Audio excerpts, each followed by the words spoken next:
मेरा नाम राहुल है। उम्र 22 साल। मैं दिल्ली के एक अच्छे कॉलेज में बीकॉम फाइनल का छात्र हूँ। मेरे बड़े भाई अजय की शादी को 3 साल हो चुके हैं। उनकी पत्नी यानी मेरी भाभी सिमरन इस घर की सबसे आकर्षक औरत है। सिमरन भाभी की उम्र 28 साल है, लेकिन उनकी हसीन अदाओं को देखकर कोई भी उन्हें 25 से ज़्यादा नहीं कह सकता। लंबे काले घने बाल, गोरी त्वचा। भैया अजय एक मल्टीनेशनल कंपनी में सीनियर मैनेजर हैं। उनका काम ऐसा है कि हफ्ते में 4-5 दिन वो बाहर रहते हैं, कभी मुंबई, कभी बेंगलोर, कभी हैदराबाद। घर में ज़्यादातर समय सिर्फ मैं और भाभी ही रहते हैं। शुरुआत में सब कुछ सामान्य था। भाभी मुझे बहुत प्यार से राहुल बेटा कहकर बुलाती थी, अच्छा खाना बनाती थी, मेरी पढ़ाई का ध्यान रखती थी। लेकिन पिछले 6-7 महीनों से उनका व्यवहार अचानक बदल गया। अब वो मेरे पास ज़्यादा से ज़्यादा बैठने लगी थी। टीवी देखते समय मेरे कंधे पर सर रख देती, कभी मेरे बालों में हाथ फेरती, कभी बात करते समय मेरे पर हाथ रख देती। मैं समझ गया कि भाभी में कुछ बदलाव आ रहे हैं, लेकिन मैं चुप रहता था।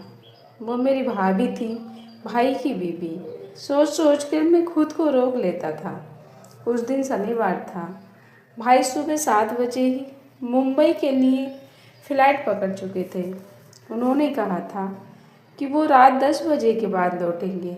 घर में सिर्फ मैं और भाभी थे। मैं लिविंग रूम के सोफे पर लेटा हुआ मोबाइल पर क्रिकेट मैच देख रहा था। तभी भाभी रसोई से निकल कर आई। उन्होंने हल्की क्रीम कलर की साड़ी पहनी हुई थी। साड़ी का ब्लाउज काफ़ी टाइट था, जिसकी वजह से वह और भी खूबसूरत लग रही थी। राहुल, मेरे पैर बहुत दर्द कर रहे हैं बेटा, भाभी ने नरम हुई आवाज़ में कहा। पूरे दिन खड़ी खड़ी काम किया है, थोड़ा मालिश कर दो। मैं चौंक गया। भाभी, मैं कैसे करूँगा? अरे पागल लड़के, बस पैर ही तो है। तो मेरा छोटा देवर है, भाई जैसा, शर्मा क्यों रहा है? उन्होंने मुस्कुराते हुए कहा और सोफे पर आराम से लेट गई।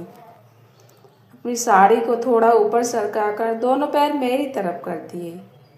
उनकी पतली पिंडलियाँ और पैर मेरे तरफ हो गए। मैं हिचकिचाते हुए उनके पैरों के पास बैठ गया। उनके पैर मेरे हाथों में थे, नरम मुलायम, हल्की हल्की महक वाली। मैंने धीरे धीरे उनकी पिंडलियों की मालिश शुरू कर दी।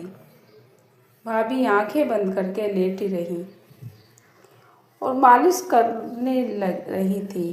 कौन साथ ही नहीं, कुछ और हो रहा था। भाभी ये क्या कर रही हैं? मैं घबरा गया।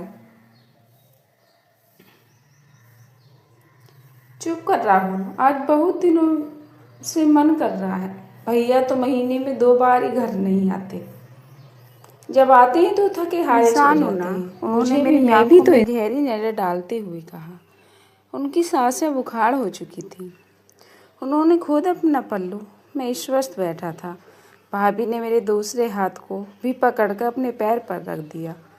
दवा इन जोर से, मुझे बहुत आराम लगेगा। मेरा दिमाग लड़ रहा था, लेकिन शरीर मालिश करने को नहीं मान रहा था। मैंने दोनों हाथों से उनके पैर दबाया। भाभी की आँख निकल गई और फिर भाभी के पैर में इतना दर्द हुआ कि मैं वहीं रुक गया। फिर भाभी बोली, राहुल, आज जो हुआ वो हमारा राज रहेगा।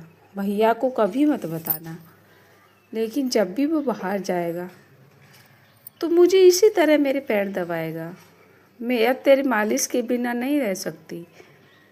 फिर जब भी मुझे मौका मिलता, मैं भाभी के पैरों की मालिश करता हूँ, क्योंकि मैं अपनी भाभी को अपनी माँ के समान समझता हूँ और भाभी की सेवा करना मेरा फर्ज है।